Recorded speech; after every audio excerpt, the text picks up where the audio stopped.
오늘의 가장 빅 뉴스는 아마 특사 얘기가 아닐까 싶어요. 네, 특사를 사실은 많이 기대하고 있었을 건데 갑자기 발표가 돼서 빠진 분들이 많이 서운해할 겁니다. 예. 개요를 말씀드리자면요. 6,444명의 특사와 그리고 165만 명의 특별 감면이요. 이게 있는데 대표적으로 이제 뭐 먼저 뒤에 얘기를 먼저 하자면 운전면허 취소 정지 벌점 해가지고 차 몰고 업무 봐야 되는 분들 있잖아요. 일해야 네, 되는 분들. 생계요. 네. 네. 이거는 항상 지금까지 있어 왔던 것 같고요. 진짜 중요한 건 이제 정치인, 경제인 특별사면 없다. 딱 한 명을 제외한 정봉주 의원. 네. 사면에 조건이 있답니다.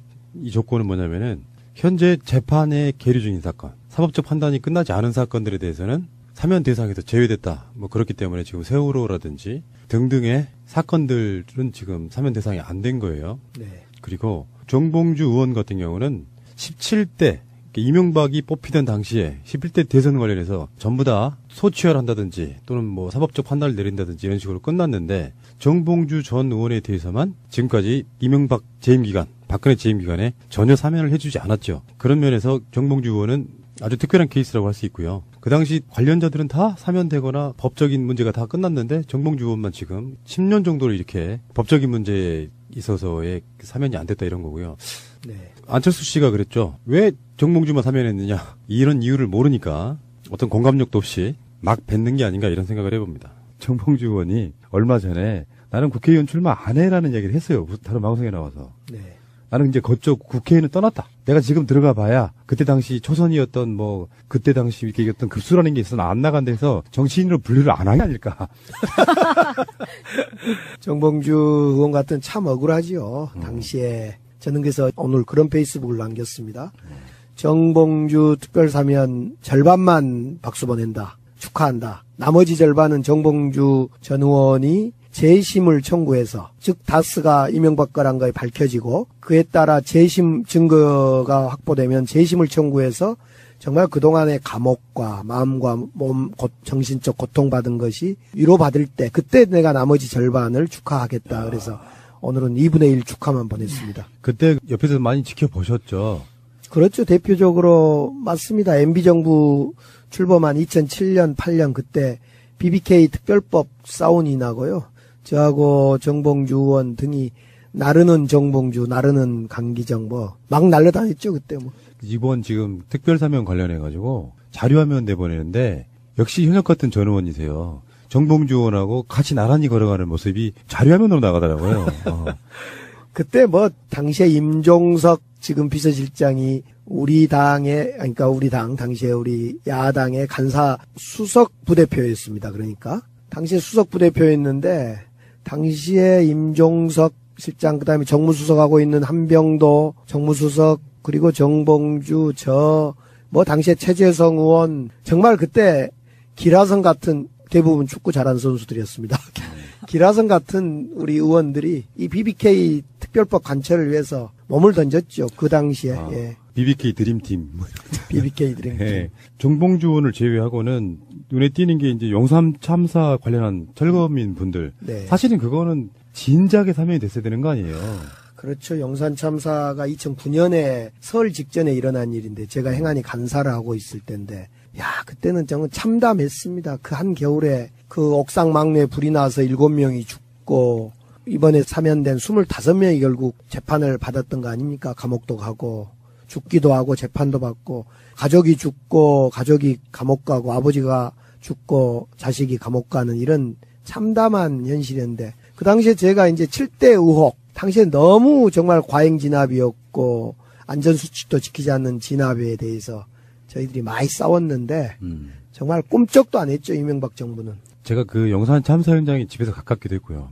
직접 가서 보기도 했고요. 그리고 지금도 기억납니다. 그 건물이 남일당이라고 하는. 남일당. 네. 그 건물 2층에 호프집이 하나 있었는데 네. 30년 만에 초등학교 동창들 첫 동창회를 했던 호프집이 거기 트랩이라고 하는 호프집이 있었어요. 거기서 하고 나서 나중에 그 사건이 난 거라서 너무도 잘 기억이 나는 곳이고 지금 현재는 주차장으로 쓰이고 있다는 그 공간이 거기에요. 그때 사건이 벌써 언제적이에요. 이제 지금 사면된 거고요. 2009년입니다. 그것이 2009년 1월. 거의 뭐 10년 다 돼가는 그런 느낌인데 네. 문제는 이제 지금 나오고 있는 게 언론의 설레발일 수도 있다고 생각이 드는데 정봉주 의원은 사실 아까 제가 말씀드린 게 농이 아니라 정치인으로 사면해 준 건 아니라고 봐요. 네. 여러 가지 억울한 지점과 또 언론이 해석하기 나름이겠지만 지금 다스 문제 같은 게 연결돼서 네. 이 부분은 사실상 정봉주 의원은 억울하다는 측면에서 사면이 된 것 같고 네. 언론의 설레발은 뭐였냐면 사면을 하게 되면 뭐 누구누구가 포함될 거야, 누구누구가 포함돼야 한다 이런 얘기가 있었고요. 예상됐던 인물들 중에 한상균, 이석기뿐만 아니라 이광재, 한명숙 그리고 강정마을 관련한 분들, 세월호 집회와 관련한 분들도 사면이 안 됐거든요. 네.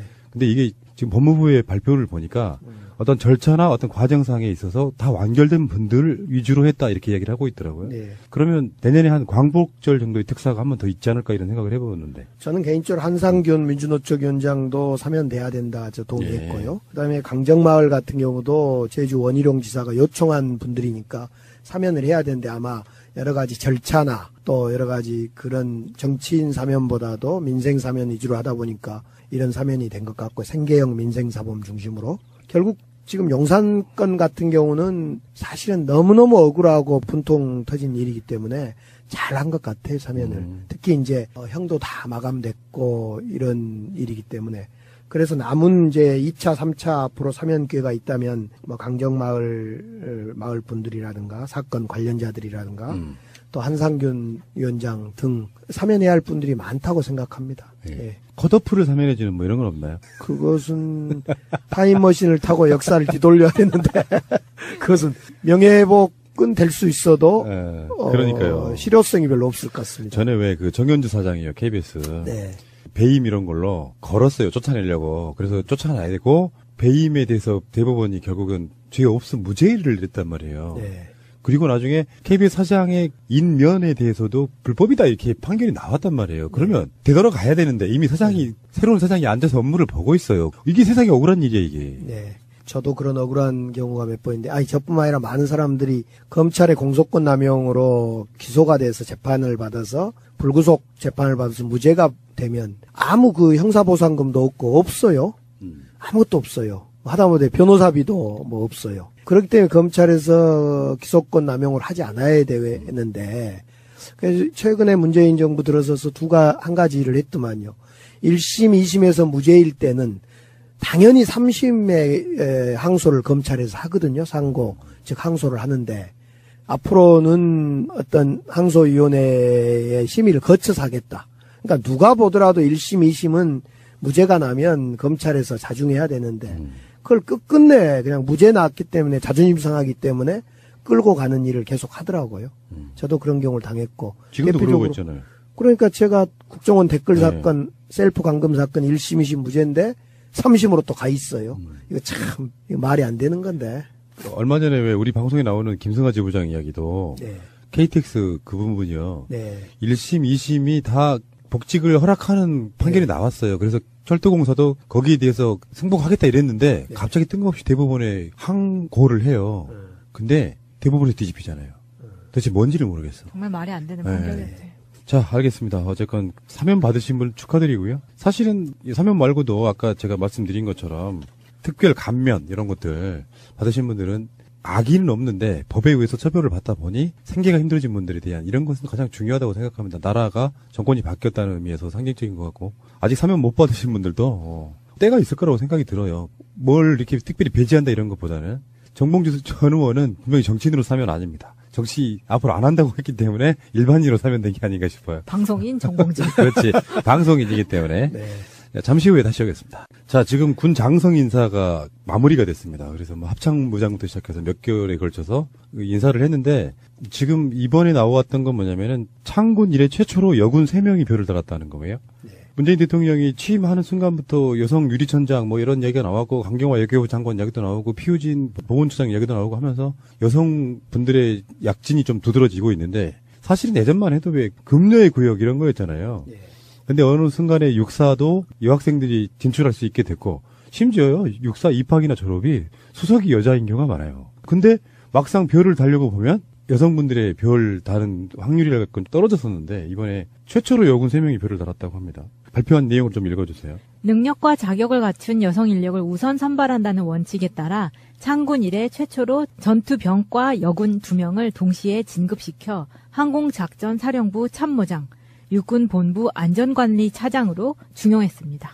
그러니까 이게 간호병과도 아니고 행정병과도 아니고 전투병과. 전투병과라는 게 굉장히 중요한 부분이에요. 현장으로 배치하겠다는 건데요. 우리 군이 그만큼 현대화 되었다는 거고 장비의 현대화 또 군 전체가 그렇게 스마트화되어 있다는 것에 다름 아니다 이렇게 생각합니다. 이제 여성들도 얼마든지 할 수 있다. 제가 재밌는 것을 독일에 가서 제가 폭스바겐이라는 그 자동차 회사 있습니까? 폭스바겐 현장을 쭉 둘러봤는데 우리 한국에서 보지 못한 현상을 제가 봤어요. 그 폭스바겐의 자동차 라인에 여성들이 많습니다. 그러니까 보통 우리가 자동차 조립은 힘든다. 그래서 남성들이 가야 되는 곳, 금녀의 직장인데 그곳에는 약 30% 가까운 목표치를 가지고 여성들이 그 자동차 조립에 투입돼 있던 걸 봤습니다. 아마 우리 군도 이제 현장에 여군이 지휘관으로 배치되고 현장을 뛰는 그런 일이 있지 않을까 싶어요. 근데 뭐 과거에도 전투병과에서 여군 장군이 배출된 사례는 있었지만 그때는 임기제 진급이라고 한데 임기제 진급은 뭐예요? 그런 경우 많았어요. 저번에 그 사이버 사령부 관련해서도 그렇게 있고 사이버 사령관 시켰던 사람이 있는데 그것도 임기제 진급이었거든요. 별을 달고 몇 년 안에 나가야 되는 거예요. 은퇴하는 걸 전제로 별을 달아주는 겁니다. 정상 진급은 뭐냐면 지금 준장 달았잖아요. 별 1개. 근데 앞으로도 소장, 중장, 대장으로 올라갈 가능성이 있는 거죠. 그러니까 넌 여기 올 끝에 이런 진급이 아니라는 거예요. 그러니까 이제 이번 여군 별이 많이 나올 뿐만 아니라 앞으로도 이제 우리 여군을 현재 여성 군인 비율을 5.5%를 5년 안에 8.8%까지 늘리겠다 이런 이야기를 했는데 우리 문재인 대통령이 참 훌륭한 것이 그런 것 같아요. 예를 들면 보통 여성 장관이 가기 힘든 곳, 국토부 장관 김현미 장관은 여성 아닙니까? 과거에 국토부 장관은 힘의 상징이고 토건의 상징이었기 때문에 여성이 갈 수가 없는 것이었어요. 근데 김현미 장관의 쓰임을 토건 쪽이 아닌 주거 문제에 포인트가 맞춰지니까 김현미 장관이 충분히 갈 수 있었던 거죠. 또 반대로 노동부 장관도 노동부 장관의 지금 김영주 장관인데 역시 노동도 왠지 자본의 논리, 힘의 논리가 작동한 장관으로 상징해서 늘 남성 중심이었는데 이 김영주 장관이 여성의 서문세함으로 일자리, 노동시간 단축 이런 쪽으로 고민해라 하다 보니까 여성으로 가고요. 또 예를 들면 강경화 외교부 장관도 역시 그동안의 외교와 방향을 달리 해야 되기 때문에 강경화 여성 장관이 생기고 그래 전반적으로 문재인 대통령이 단순히 균형을 30% 내지는 남녀 균형을 맞추기 위해서 장관을 국무위원을 30%로 그 집어넣는 게 아니라 균형 비율을 맞추는 게 아니라 실제로 국정 운영의 방향을 이렇게 달리 잡다 보니까 여성이 더 맞더라 이렇게 한 것 같아요. 그렇죠. 필요한 자리에 적재적소에 배치하겠다 이거고요. 그렇죠. 그리고 육사 비율도 상당히 많이 줄어드는 추세예요. 지금 저학교들이 육사라든지 사관학교뿐만 아니라 삼군 사관학교도 있고 학사장교도 있고 지금 육사 대 비육사 비율이 준장 진급자로만 봤을 때 7대3 정도라 그래요. 예전에는 사실상 비육사는 별을 거의 못 다는 달아봐야 뭐 몇 사람 안 다는 이런 분위기였었거든요. 그러고 보니까 옛날 생각나네요, 그거님. 예전에 우리 학교 다닐 때까지만 해도 서울대 가는 비중만큼이나 육사 가는 게 굉장히 대우받던 시절이 있었어요. 그렇죠. 육사 그 가든 안 가든 시험부터 보고 그랬던 적이 있고 육사 또 저희 때는 이제 많이 갔던 데가 경찰대, 맞습니다. 세무대 이런 데가 저희들이 1기 또는 2기 때 아닙니까? 경찰대가 서울대 맞먹는 정도였죠. 그렇죠. 그래서 이제 지금은 주요 경찰 간부들이 이제 다 경찰대로 전부 이제 사실상 차지하고 나니까 또 그것도 약간의 문제가 또 생겼다 이런 얘기도 하고 그렇습니다. 그 일기가 강신명이죠. 경찰대 나온 일기. 그러니까 우리 학교 다닐 때는 육사를 몇 명 갔느냐도 중요했어요, 학교에서. 서울대만큼이나. 근데 그 당시가 이제 뭐 전두환, 노태우 이런 시절이었기 때문에